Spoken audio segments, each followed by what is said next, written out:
Hi buddies! ఈరోజు మన మాఘ గణపతి జయంతి day 1. Morning ఎర్లీగా నేను మా ఫ్రెండ్ కలిసి మామిడాకులు కోసుకొని అయితే తీసుకొచ్చాము. మన డెకరేషన్‌లో కొంచెం ప్యాచ్ వర్క్ ఉంది. అది కూడా ఫాస్ట్‌గా కంప్లీట్ చేసి అన్నీ రెడీ చేసుకొని గణపయ్య పూజకైతే స్టార్ట్ చేశాము. ఆల్రెడీ మీకు చెప్పినట్టు ఈరోజు స్పెషల్‌గా అభిషేకం ప్లాన్ చేశాం కదా! సో మన శివాలయంలో ఉన్న పంచలోహ గణపతిని అయితే తీసుకొచ్చాము. మా స్వామిగారు పూజకి రెడీ చేస్తున్నారు. ఆ లోపు యోగిమయ అయితే మన పూజలో సాంప్రదాయమైన పసుపు కుంకుమలతో అలంకారం మొదలుపెట్టాడు.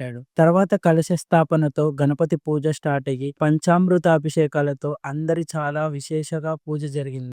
గణపతిని అలంకరించిన తర్వాత అమ్మైన పార్వతీమాతని అలంకరించకపోతే ఎలా? అందుకే భక్తితో పార్వతీదేవిని కూడా పసుపు కుంకుమతో అలంకరించాము. తన తనయుణ్ణి చూడగానే అమ్మకి కలిగే ఆనందంలా మన పూజలో కూడా ఆ అమ్మ ఆశీర్వాదం ఉండాలని రెండిటికి కలిసి పూజ చేశాము. చాలా మంది భక్తులు పూజలో పాల్గొని తీర్థ ప్రసాదాలు స్వీకరించి దేవుని కరుణతో ఫుల్ హ్యాపీగా వెళ్ళారు. ఇలాంటి మూమెంట్స్ ని మీతో షేర్ చేసుకోవడం నాకు చాలా హ్యాపీగా ఉంది. Thank you.